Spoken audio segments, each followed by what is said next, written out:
You fail your way to success. When you go to invest in Apple, their approach to technology, they're able to productize.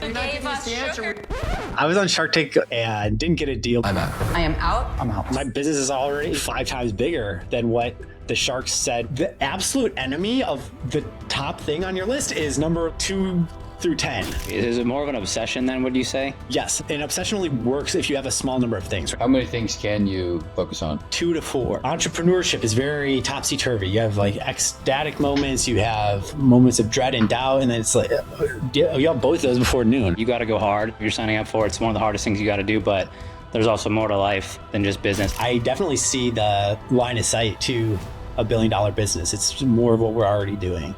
And that feels good. Energy is the raw material behind every human accomplishment. And if we can help with that, then it feels very meaningful. It's also just a large opportunity for us to go after. All right. Welcome back to the show, everyone. I'm stoked for this episode today. We have an awesome guest. But before I introduce our guest, man, I just want to check in. Nick, how you doing, man? I'm good, man. Excited for this. Michael, you're a badass from what I can tell, man. So excited to hear your story and learn from you. Thanks for having me on. Yeah, no, Michael, we appreciate having you on, man. And just for those who don't know Michael, I'll give a little bit of background on him because he's got an awesome story. But Michael, about 10 years ago, was on Shark Tank. He didn't end up getting a deal, but I think the Sharks probably regret that now because he went on to get a $6 million deal with the U.S. Department of Defense to fuel Navy SEALs. And he's also a marathon runner. He runs very, very fast. He just let us know that he actually just improved his marathon time. So I believe he's running a sub 6, mile pace, which is crazy. And I'm pretty sure his product has something to do with that. His product being Ketone-IQ that he's the founder of can be found all over the world, from the Tour de France to the Special Forces to your local grocery store. So we very much appreciate having him on, man. And Michael Brandt, welcome to the show. Justin, Nick, it's great to be here. Dude, let's get right into it, man. I want to ask you about, we just mentioned Shark Tank. I actually pulled up a tweet, or I guess what is it called? X nowadays. I forget. I don't even know what they call it. I still call it Twitter, that you did a few days ago. And that's how we got connected. So I wanted to read this to you, and I wanted to tie it back to your experience on Shark Tank. So you said, the key to success is facing a lot of rejection. The key to facing a lot of rejection is a deep internal belief that you're right. You cannot fake this. So I'm just curious, back in Shark Tank, did you have this kind of conviction then? What was that kind of experience like then? And how does it tie into that tweet you just wrote the other day? All the great entrepreneurs, all the greats across all verticals, you fail your way to success. You keep getting kicked in the shins, you get back up and you do it again. And Michael Jordan has that quote I love. He's like, one mistake I think I made is I think I made this look too easy. And he goes on. I talk about all the time he spent in the gym, all the time obsessing over it, that behind the scenes, like the great people, they're just trying again and again and again. They're launching, they're relaunching, they're pivoting, they're doing whatever. And then like the world sees the thing that goes parabolic, hockey sticks up and takes it to the moon. But behind every entrepreneur, there's a 1 in a million people that get lucky and you hit a grand slam at your first at bat, but that is just not the norm and not the expectation. And great if it happens, good if you win a lottery on your first ticket, but that realistically resilience, the ability to keep getting back up is super duper important. So yeah, I was on Shark Tank, coming up on a decade ago and didn't get a deal, but it's one of many deals I didn't get, right? It's like it happens. I got rejected yesterday too, like you constantly, but that my business is already like 5 times bigger than what the sharks said was like too big of oh, your business is overvalued. Okay. Now it's like I'm significantly larger than it was then. And you just keep getting up and you keep working on it and control what's in your control. I love it, man. Grinding it out, dude. Well, can you tell us a little bit more about why you started the company specifically? And what keeps you going right now? I started the company. It's called Ketone-IQ. I started it because I'm a competitive marathon runner. I run every day. I run a little bit faster than 6 minutes a mile for the marathon. Did you run today? I did run today. Yeah, I got a nice 8 miles in this morning with some hill repeats. So actually kind of a relatively light day in my programming. Tomorrow is going to be a harder day. And I got competitive in marathoning and I started thinking about how energy systems work? Why is it that some people can go run 20 miles, other people can't run 1 mile? Why can some people go just crush all day running multiple businesses or running a really successful business or writing a book or making a movie? Other people like can't get up off their couch. Like, what is it inside of people's energy systems? Why do some people seem to have an unfair advantage? And how does it really work at the cellular level? Like, how does energy really work?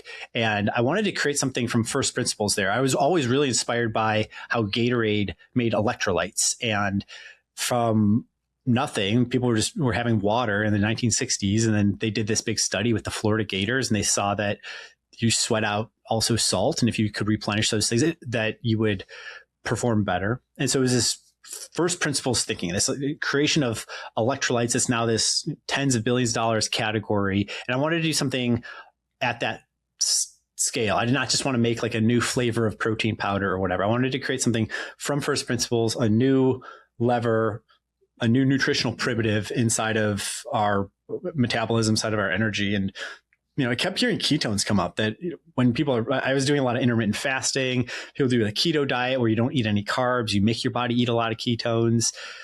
People do jump through all these hoops to get their ketones up because they like the way that they feel. Your body starts making a lot of ketones when you push it to the limit like that. And then it feels really good. You kind of get this like brain high off of the ketones. And that was really interesting to me. It's like, okay, people are jumping through these hoops. They're drinking like nasty ass, like butter in their coffee, and they're fasting for multiple days and whatnot to like get into ketosis. Like, what if you could just go to the store and buy a shot of that ketones?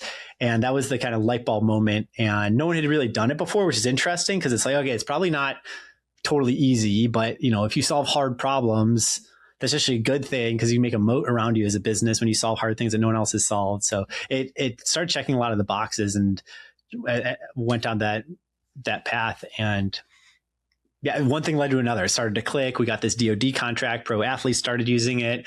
John Jones, the UFC GOAT, is now our chief performance officer. We just launched nationwide in Target. I still feel like it's day one. Like, there's still so much out ahead of us, but it's, one domino has kind of fell after the other from when we started. That's awesome. Nick, could you have used some of this when you were in the league, when you were playing college ball? Yeah, man. Even when I was freaking training, I feel like the supplements, definitely evolved over the course of 5 to 6 years from, even from high school to college. And then when I got to the pros, but, you mentioned something in that last comment about getting that, Department of Defense contract and Navy SEALs. Like, how does that even happen? That's a great question. It's hard to replicate, right? It's hard. You don't just like go to the front door of the Pentagon and ring the doorbell. What happened was the DoD put out some requests for proposals. They wanted people to do work that would increase warfighter efficiency, longevity, and ultimately improve warfighter performance. Because a lot of people don't know this, but it costs $1 million to train a Navy SEAL or other special operator. There's just so much that goes into it. A lot of the people I don't know that.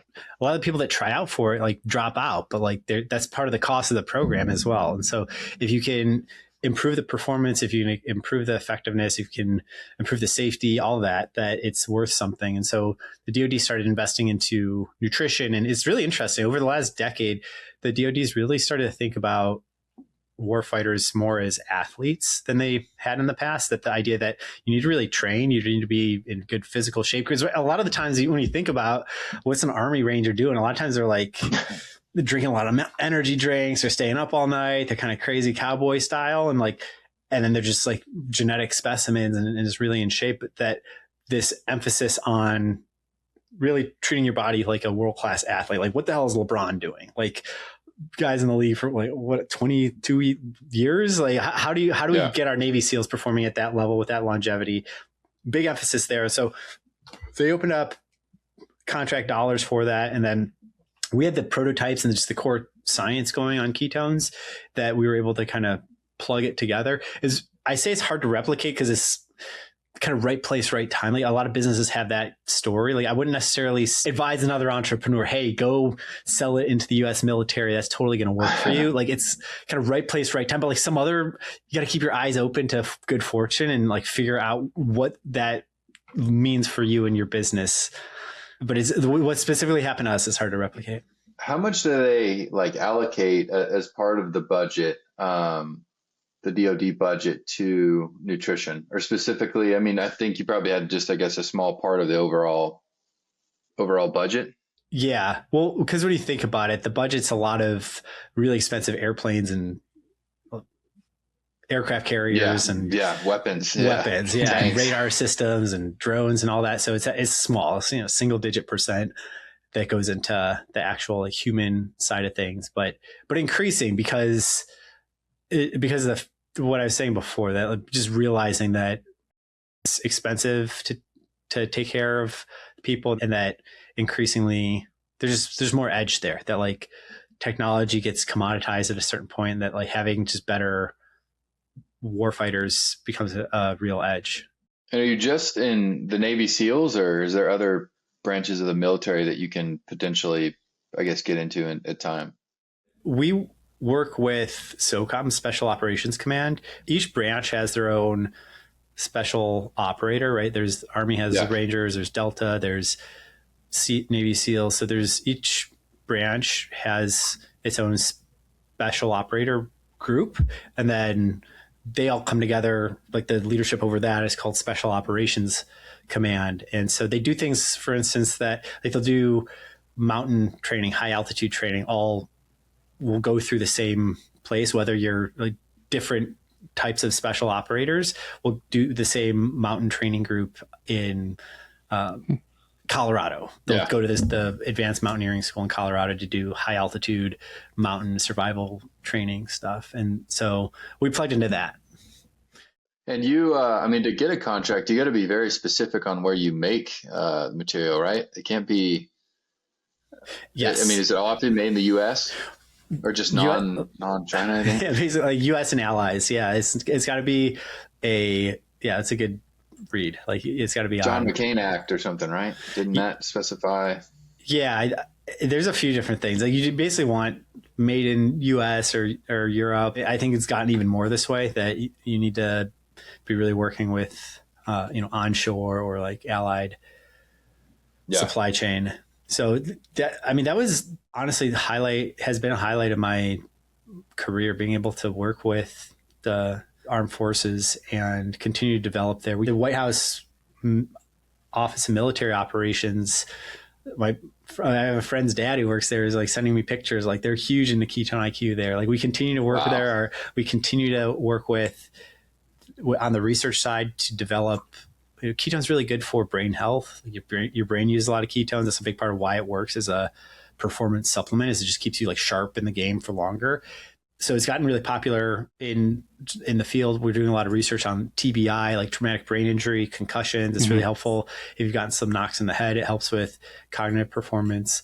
And the whole model for our business is we start with R&D. Like we work with the Department of Defense, we work with elite athletes, but then we're also like selling it more broadly. It's very much Gatorade. I'm very much just trying to do what Gatorade did, which is do this, cutting edge physiology science with elite performers, elite operators, but then like sell it to everyone. That I don't want ketones just to be this magical thing for Ironman athletes and Navy SEALs or whatever. Like I want everyone using it. And so just the molten core of the business is the high performance operator athlete, but like, okay, now we're nationwide in Target. It's really important to, broaden out, but good for us that, everyone wants energy. And what I always say to other entrepreneurs is like, try to find those problems that you're solving. They're kind of like weird at the fringes, but like everyone wants it. Like Whole Foods was just hippies selling food to other hippies in the early days. If you listen to how John Mackey, their founder, talks about it. And then it turns out that's true. It was true, but it was also like going mainstream. Like it ended up going mainstream, that like actually everyone wants like better quality meat and vegetables and all these things, that it's not just this hippie thing. Or, Nike shoe dogs, right? Like selling running shoes before running was a thing. It was this niche hobby, but then running exploded out. You want to be on some fringe thing, but that is becoming a not fringe thing, right? Like, you see it with AI right now, or even just over the last few years. It started as this like very nerdy, crazy little thing, but it's very clear that everyone's using it. Everyone's going to be using it. So like you want to find those things that are like about to be big, but aren't big yet. And then like get in early on it and like lead that movement and capture all the wind in that sail. And it really depends, like industry to industry, year by year. But that's advice I always say to entrepreneurs, try to find that next big macro trend that like you're early on and it's not yet consensus. Did you think about, because what I heard right there is R&D, and I know how with your family's business, how focused, on R&D. Did y'all ever capture a big macro trend on Yeah, some we of the did. stuff you made? Yeah, no, we did a ton of R&D too. I think Michael hit the nail on the head, dude. Like R&D, especially in like a consumable product industry, is like it's top 3 in my opinion. But we did a whole lot of R&D for stuff like that. So talking about like the energy thing with like ketones, energy I think is something that everyone's gonna want forever. But yeah, we captured it more on the caffeine side of things with like cold foam and stuff like that. So we were like the coffee topper in the energy space in that sense. But nice. R&D is crucial. I think I'm telling Nick he's got to stop drinking all the energy drinks. He's got to take some more Ketone-IQ and stuff, man. Like he's got the better energy, right, cleaner energy, dude. We need to we got to get off that stuff. But Michael, you mentioned earlier too, working with the government's been really cool for you, but you're also working with a ton of other cool investors, man. Can you talk about how you're working with John Jones, Stephen Bartlett, your partner Jeffrey Wu? Like those are some pretty high profile names, man. Like what is that like? Yeah, Andreessen Horowitz as well, one of the top Silicon Valley investors. My co-founder, Jeff Wu, started Anti-Fund with Jake Paul. They've gotten quite prolific. They're an investor in the business as well. We have some really cool investors around the table. I think a company should invest as little as should fundraise as little as needed, no less. Like if you need money, you need money, but don't overdo it either. And you want to be in a spot where you can be a little bit picky about who you get involved, because you're glued to each other. If someone's on your cap table, they're on your cap table, and an investor, it's now another shareholder. And as a CEO founder, you're responsible for all shareholder value going up. And so you want to be really careful who you get into bed with. There's many stories of people letting the wrong investor into their business, and if they're a large investor and they're taking control, and all of a sudden you've brought someone on who can fire you from your own business, or who can block certain things you have to do, or can force certain things, that you got to be really careful and get people who are fundamentally adding to your business. And I would say across the board, everyone who's invested has been that Stephen Bartlett, who runs Diary of a CEO. It's the number 2 podcast in the country right now, right after Joe Rogan, and I think right on his heels.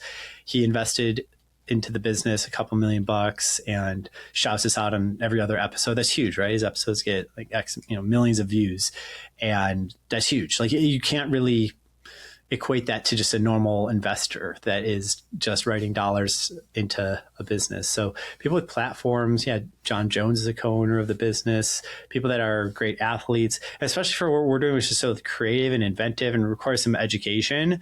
Like what is a ketone? How does it work? Oh, it's energy that your body already makes, but you make it in a shot. Like so getting that message out there to the world, you got to work with partners who have influence and ability to do that.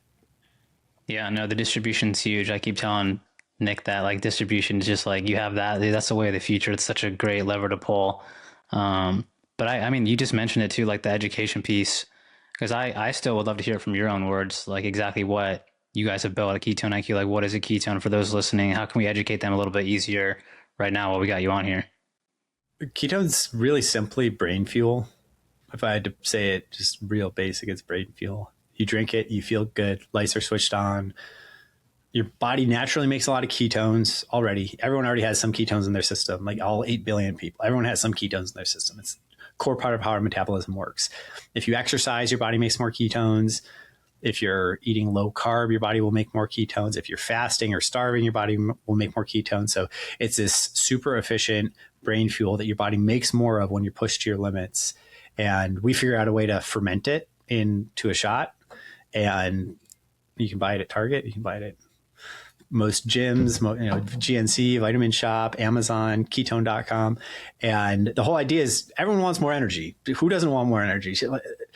8 billion people want more energy. Energy is the raw material behind every human accomplishment. And if we can help with that, then that it feels very meaningful. It's very motivating to the team. It's also just a large opportunity for us to go after. and that's really exciting to everyone on the team. Love it. Love it. Well, dude, I want to talk about some mindset stuff, Michael, because again, Yes. we connected on X. I see you got an awesome killer mindset. Like that's, again, our show is called Born to Be Great. We love to talk about mindset, personal development. I think Nick's got one of the best mindsets out there. We always talk about this kind of stuff. What gets you up in the morning, man? Like, what are you telling yourself? Like, how do you get through the hard times? Like, have you met and been able to coach other entrepreneurs through this journey? Because you've been on it for a little bit yourself. Like, what can you tell some people out there who might be struggling a little bit and need to, get a little bit of a mindset under their belt? You got to keep it simple. You got to have the key things that really matter. One thing I think phrase out a lot of entrepreneurs is they got too many plates spinning in the air and they don't know where to focus. And it can be, I think, very exhausting. I only have a few things. I got my family. I got 2 young kids. I got marathon running. I train every day. And I got my business that all my business does is sell ketones. And it sounds really simple. Inside of each one of those, fractals out. There's a lot to building I'm trying to build $1 billion business here inside of ketones. There's a lot to it, despite how simple I try to keep it. And I think it gets hard for people if you have too many different things going. It's like you wake up Monday morning, it's like, what do I do? Oh my God, that's all these things going, all these fires of fight bouncing around. And then you're tired before you even know it, before you've even done real work, just deciding where to even prioritize. So the one advice I give to people is to try to keep it as simple as possible so that you're compounding onto the same things, more wood behind fewer arrows. If you don't have your thing yet, like if you know you want to be an entrepreneur, let's say, but you haven't yet figured out your thing, then that's the first order of business is you got to figure out what is your idea? What's the thing that can compound? Keep throwing stuff at the wall to see what sticks. Like, how do you make your first $1,000, $100,000, $1 million? I'm at a spot with Ketone-IQ where it's clearly working. And I clearly just know that every additional ounce of work is going to go into Ketone-IQ and scaling it. That wasn't always the case. If you rewind the clock, I was exploring different ideas a decade ago.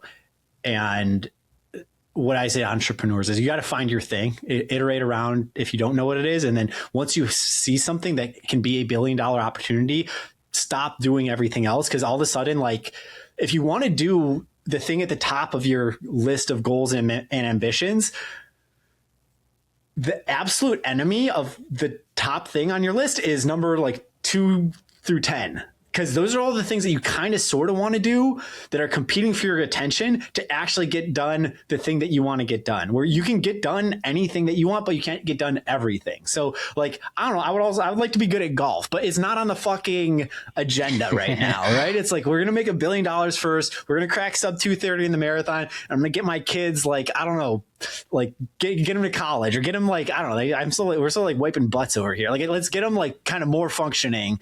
And then we can worry about golf and pickleball and the other 16 business ideas I have. We'll do that later. Yeah, no, I agree. Is it more of an obsession then, would you say? Yes, obsession only works if you have a small number of things, right? You cannot be obsessed over 10 things at once. Yeah. It undermines the idea of even being, what is even obsessed? Right? You can't be obsessed about 10. Obsession means a dog is digging its teeth into a bone it's obsessed with. You can't be that way about 10 things. Dogs, man. Dogs. How many things can you focus on?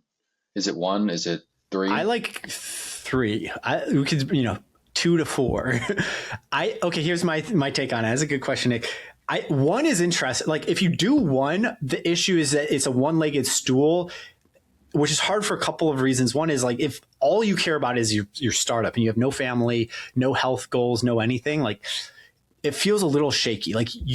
You might not actually be filling your overall cup as a human with what you need if that is literally all that you do. And so you might not be able to sustain. You might burn out after, I don't know, maybe 6 months, maybe 3 years, maybe some things take a decade. It might take a decade. I don't know. It takes a decade plus of work to make it to play pro ball, right? It takes a decade plus to take a good company public. It takes a decade plus, things take time. And so you need enough nourishment from maybe a couple things that makes you feel well-rounded, fills your spiritual cup, fills your need for, community, fills your need for health, happiness. So having, a few things, and just like day to day, how it feels too, I think, is that entrepreneurship is very topsy-turvy. You have like ecstatic moments, you have moments of dread and doubt, and then it's like you have both of those before noon, right? And single day. So like, and when you wake up, right. Check your phone. Exactly. So it's helpful to have that other thing. Like, hey, I had a rough day at work, but I got miles in.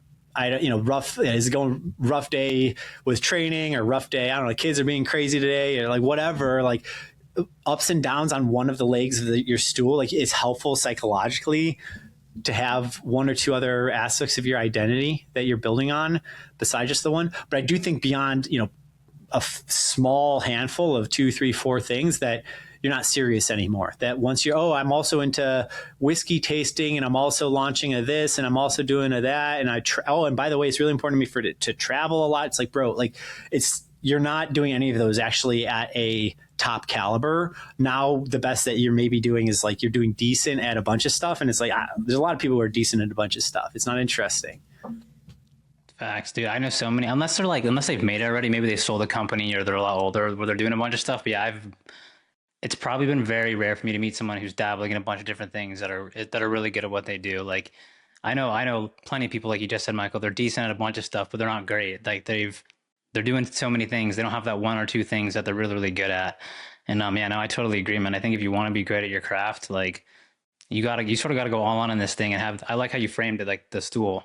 And I think that's an awesome way to frame it, because if you just have this one-legged stool, it's a little shaky. But if you have your health, if you got your relationships, your family to balance out the business and stuff like that, I think that's really important. And I wish more entrepreneurs actually talked about this kind of stuff, because there is a message out there, which I do agree with, which is like, you got to go hard. And it's going to be fucking hard. Like this journey, what you're signing up for. It's one of the hardest things you got to do, but there's also more to life than just business. So I liked what you said there a lot. And I appreciate you saying that.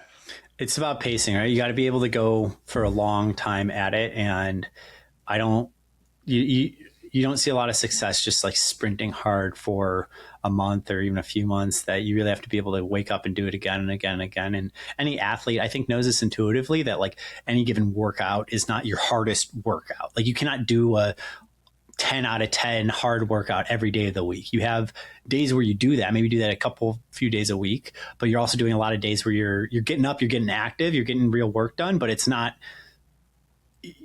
blown off the barn doors every single day, but you are still making compounding progress. Maybe the workout's a 6 or a 7 out of 10, and you're not totally swamped from it. And then you can get up and do it the next day and the next day. And it's actually in the compounding of days over time that you make a lot of progress, rather than being a hero on any single day. And the same is true with business. There are days where it is a big deal. There is a deal on the table in front of you that is transformational to your business. It's a lot, massive fundraise, or hiring a really key person, or you're buying another business, or you're selling your business. There are those days, but a lot of days are, you got to show up, you got to do good work, you got to move a few things forward and wake up and do it again and again and again and again. It's that compounding that is really how you can make mountains happen. How would you rate that 8-mile run this morning on a scale of 1 to 10? 6. 6. Wow. What would a 10 look like? A marathon, or? Yeah, I mean, all out marathon would be a 10. Yeah, an all out. Yeah. And then there's some workouts that are real hard. So tomorrow I'm doing like 3 by 2 mile workout. So it'd be a warm up, a few miles, and then we'll do 2 miles hard. I think it's like in the 520 mile or so for 2 miles, and then a little break, and then do that total of 3 times. So, and then after that, I think my coach has me doing like some other like shorter sprints, like a few like hard hill repeats after that. So hitting some more top end stuff, like a tempo run, getting extended time that at a pace that for me is faster than my marathon pace. That'll be, I don't know. Yeah, that'll be more 9, maybe 10 effort type of thing. Really leaving it all out there. Damn, dude, that's freaking awesome. Do you plan a lot of these runs? Like, do you have like your week, or do you plan like a few weeks out with your coach? Yeah, definitely. The next week is planned out, and then beyond that, it's more hazy. It's like it kind of depends on how each week goes, right? We talk about it. It's like, how are we doing? How are the times? How is this? How's that? And then depending on how next week goes, it'll inform the following week, depending, how progress is going. Like if you're getting faster, then the next week it's a little faster, right? If it's a really hard week, maybe we take it a little easier, things like that.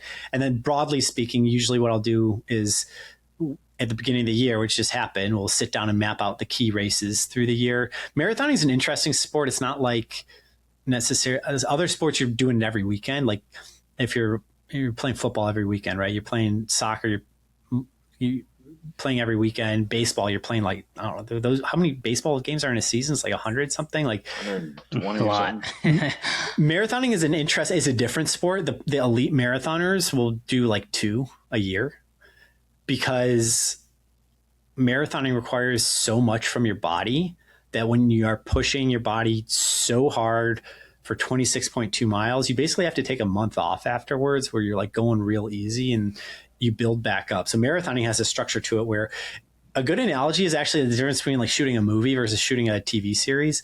Like a TV series is launching every week, and it's got to be like pretty good. No one's expecting the TV show is going to like a given episode of it's going to be crazy good. But like in aggregate, you're shipping a TV show every week, and then in aggregate, it's like pretty good. That's how like a baseball season is, or a soccer season. A movie might take a year and a half to produce, right? Like you're shooting Dune or whatever. Like it might take forever to produce that end to end. Marathon running is like that, where you really are putting like 3, 4, 5 months into a build. You're ramping, you're doing different types of training at the beginning. In the beginning, you're more volume, but it's slower, but you're really getting your engine up.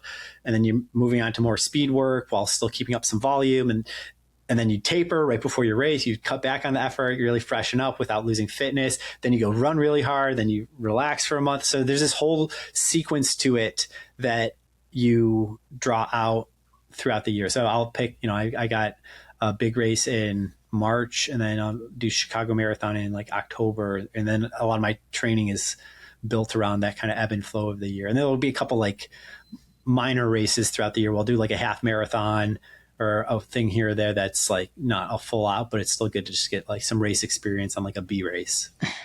Just a casual half marathon. I'm not a runner, so I that to me seems like so much. Do you have like a goal for these 2 marathons? Like you shooting for, like, as you said, you increase your pace since what we sound like. What are you shooting for? Yeah, so right now my PR is at 2:35, and I got a sub 2:30 marathon in me, and I'm 99th percentile at marathon running right now, but each little bit faster. Like at this point, every minute I shave off, I got to give a pint of blood for that. It's like anything, right? You go from like 99% good to like 99.9% good. Like Nick, right? Like what's the difference between someone who like made the team in college versus someone who made the league? But it's like someone making the team in college, probably better than 99% of people, right? But they're like, yeah. And then 2% of those guys. Yep.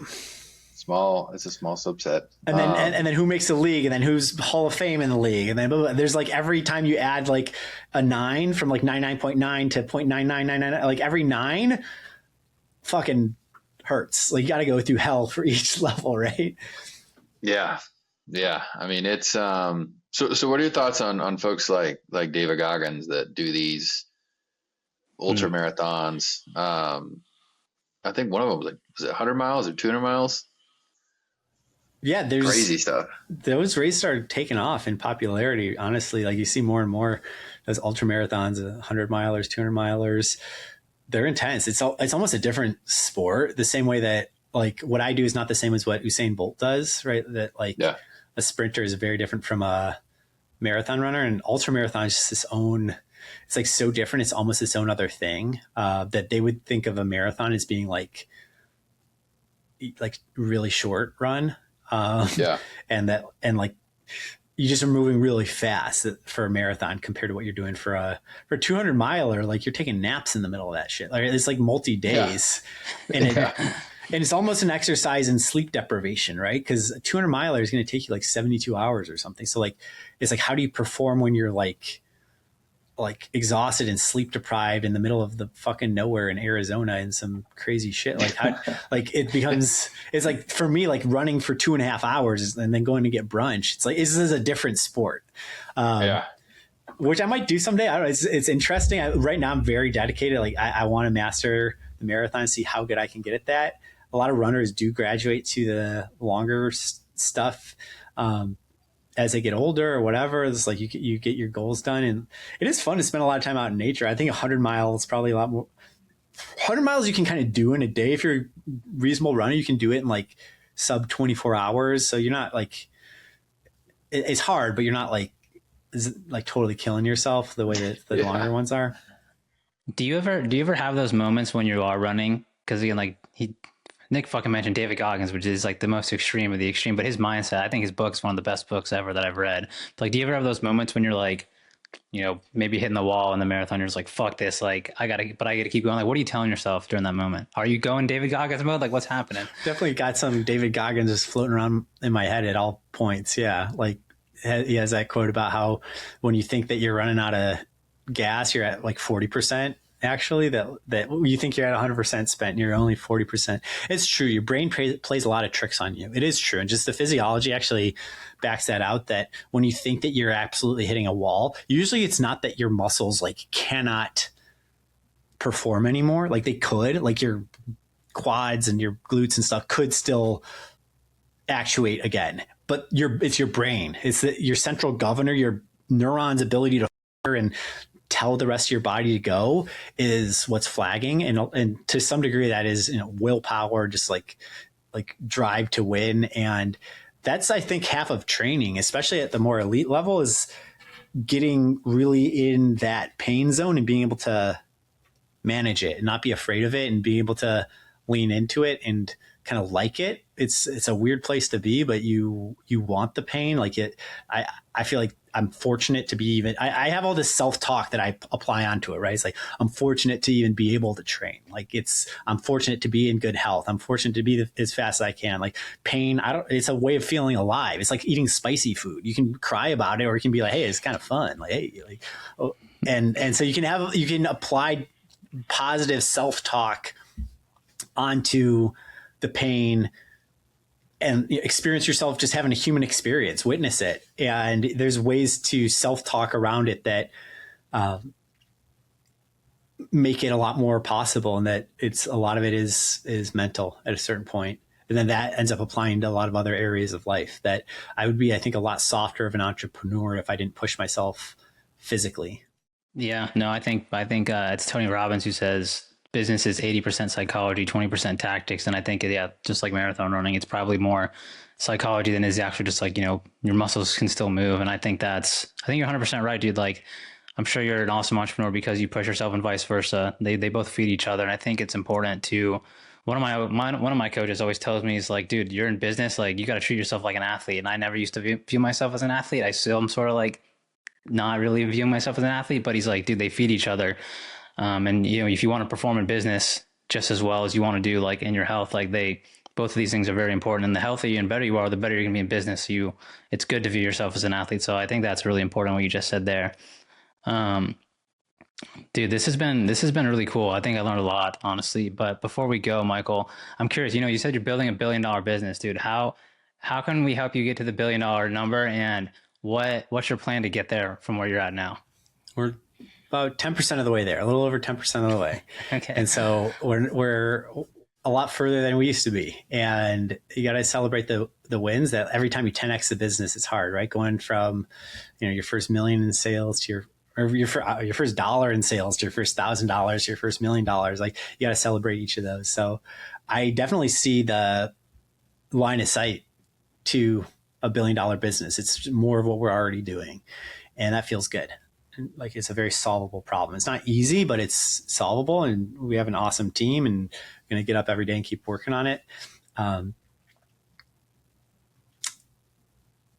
As far as what is helpful, I mean, we're in a ton of nationwide accounts like Target and Vitamin Shoppe and GNC, and continue to expand there, right? There's a lot more that I haven't mentioned, and you know, it'd be great to be in Publix, right? It'd be great to be in Costco. Like, a lot of these places that people go to that and especially the way that our business works, a lot of CPG businesses work this way, that as you are in more doors, it actually gets more efficient because when you, for instance, if you do a big athlete deal or a big podcast deal, well, if you're in 5,000 doors, like Joe Rogan doesn't care, whatever, like his podcast partnership costs what it costs. Working with Steph Curry costs what it costs. But if you're in 5,000 or 20,000 or 50,000 doors, the cost of working with the New Heights podcast is the same, but you get a lot more out of it when you're in more doors. So I would say the main thing that we're working on is getting in more doors so that every bit of awareness that we do, we have more of a net out there to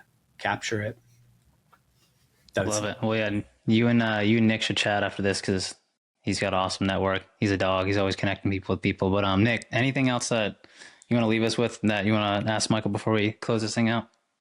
No, man, keep doing your thing. We should definitely sync up after this. I have some ideas on Publix and HEB, and just broader distribution to a lot of different places. So keep doing your thing, man. We're super inspired. Told my wife to order me some Ketone-IQ today, so I'll be drinking it tomorrow. Appreciate you guys. Yeah, I love what you guys have built here, and yeah, likewise, keep stacking it. This is awesome. All right, thanks, Michael. We appreciate you. Thanks, man.